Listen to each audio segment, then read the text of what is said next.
Hello, I'm doing a movie review, and the movie I want to review is The Holy Mountain. Now, The Holy Mountain is a 1973 Surrealist fantasy film written and directed by and starring Alejandro Jodorowsky. Now, The Holy Mountain is actually produced by Alan Klein, who was actually the Beatles' manager, and I think he was also the manager for the Rolling Stones as well, but the Beatles were actually kind of instrumental in the making of this movie. Now, prior to this, Jodorowsky directed a film called El Topo, which apparently John Lennon and I think George Harrison as well were big fans of. So, for this movie, John Lennon and George Harrison and John Lennon's wife, Yoko, I think I'm saying her name right, actually put up money to help Jodorowsky make this film. And I think they convinced Alan Klein to produce the film.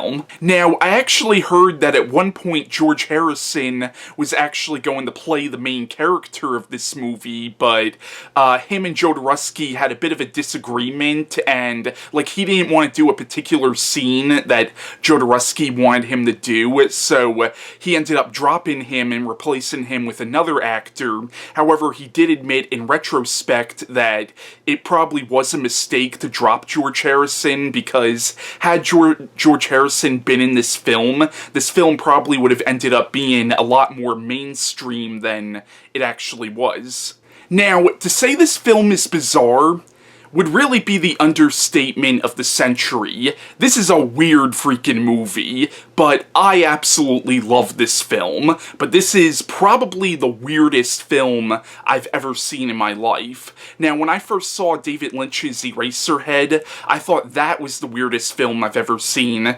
Then I saw films even weirder than that, like this one, and I could definitely say that so far this is probably the most bizarre film I've ever seen, but I know there's films out there that are probably even more bizarre than this, and I hope to see those someday. The Holy Mountain, I think, is a fantastic movie, but this is not a movie I can recommend for everybody. This is not gonna be everybody's cup of tea. It's very much an art house film, and I know that's not everybody's cup of tea, and it's just such a bizarre film that, once again, it's not gonna be for everybody. This film, it's weird, it's disturbing, it's at points downright disgusting.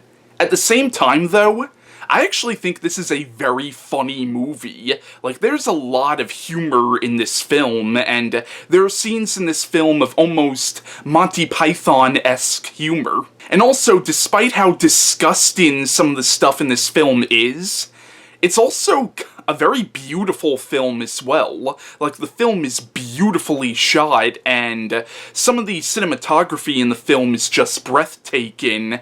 At the same time, though, it's breathtaking cinematography of some really disturbing and downright disgusting images, yet somehow Jodorowsky makes these disgusting images kind of beautiful as well.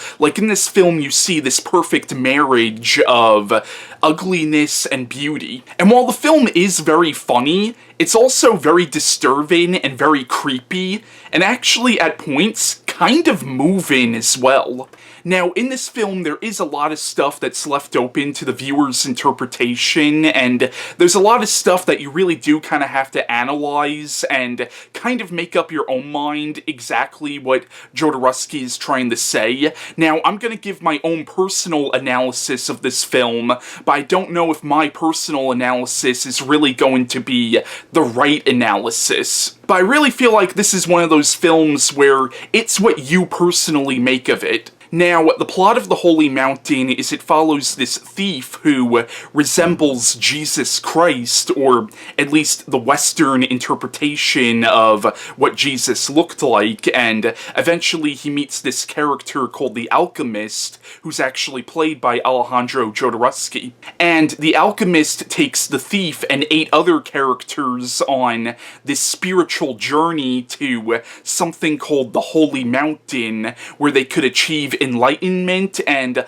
also achieve immortality. And that's really all I want to say about the plotline of this movie. And that plot description I just gave sounds pretty straightforward. This really is not a straightforward film at all. Now, my personal interpretation of The Holy Mountain is I feel like this film is really about the search for God in a godless world. Now, I know Jodorowsky, I believe, is actually an atheist, but he's still a very spiritual person, so maybe I just shot my interpretation in the foot by bringing up that he's an atheist, but still thinking the film is about the search for God in a godless world. But I think ultimately what Jodorowsky is saying in this film about religion is up to you.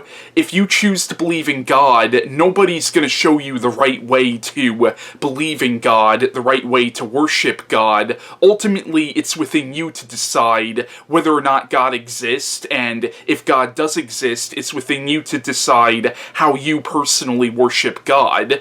I feel like what Jodorowsky's saying with this film about religion is that religion is ultimately up to you, and the search for God is really within you, because I feel like this film is very much making a criticism of organized religion, and how organized religion doesn't really bring people closer to God. Like, I feel like a lot of this film is really about the commercialization and exploitation of religion. For example, in the beginning of the film, the main character is going through this city, and he sees, like, these, basically there's this, like, shop where they're selling crosses and figures of Jesus Christ, but it's really making a commentary on the whole commercialization of religion. And there's a certain point where these Roman soldiers who are making these figures of Christ, they get the thief who looks a lot like Jesus to pass out, and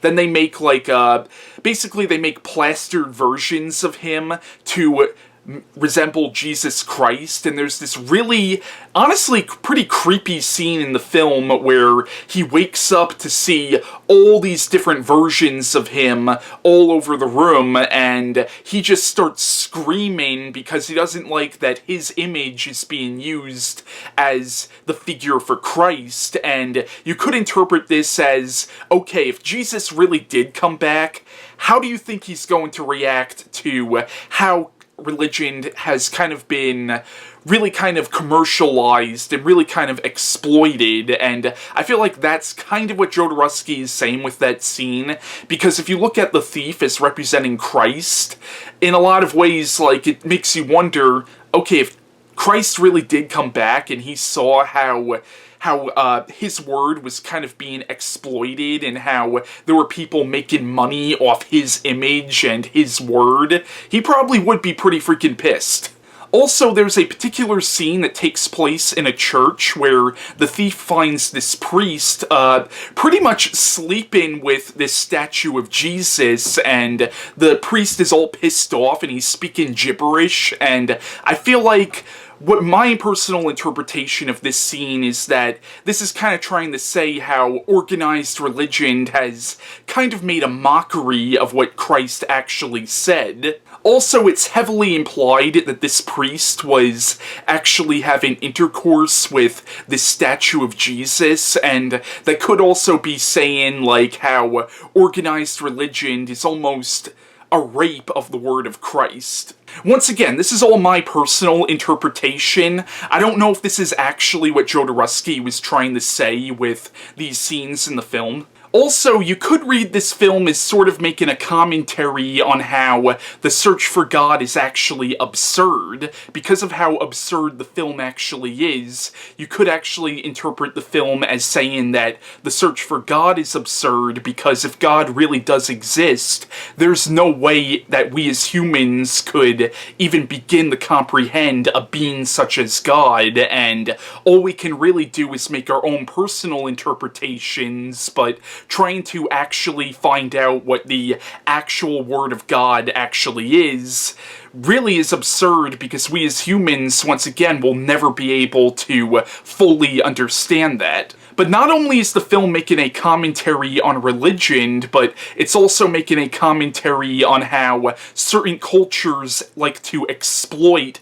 other cultures. For example, in the beginning of the film, when the thief is going through this city, he sees all these public executions, and he sees all these death squads shooting people down, and you see all these tourists who appear to be American tourists just taking video and pictures of all this happening like it's all some kind of attraction or something, and you could really see this as a commentary on how tourists kind of exploit a certain culture, whether they actually know it or not. Also, there's a certain point where this woman is actually being raped by this soldier, and yet she's smiling and basically getting somebody to take pictures of her while this is happening. So the film's very much making a commentary on how, once again, how certain cultures just exploit other cultures, whether they realize they're doing it or not. The film is also very much making a commentary on war and violence and militarization. For example, one of the people who end up joining the thief and the alchemist on this quest for the Holy Mountain is this woman who manufactures weapons, but all the weapons she manufactures are very glamorous looking. Like, you have one weapon that looks like a guitar, like you have one gun. Like, for certain people who are of different religions, you have one gun that looks like a cross, you have one gun that looks like a menorah, and I feel like this is kind of making a commentary on the glamorization of violence. Another person who ends up joining them on this quest for the Holy Mountain is this woman who is actually a clown, or at least in the beginning it appears that she's a clown. Like, it appears that she entertains children, but you find out that she actually manufactures toys. War toys. And this woman runs a factory where they actually condition children from a very early age to hate the people of a certain country that the government is planning to go to war with, and you have all these old people working in the factory conditioning these children, and I feel like this is kind of a commentary on how the older generation just sends the younger generation off to war without any real regard for the consequences of what they're doing. You also have another character who is the chief of police, and the way he runs the police force is very much like a dictator, and he actually castrates his men and keeps their genitals in jars that he collects. And you could look at this character as being a representation of the over-militarization of police, and there's a really powerful scene in this movie where you see this character and his men just massacre these student protesters.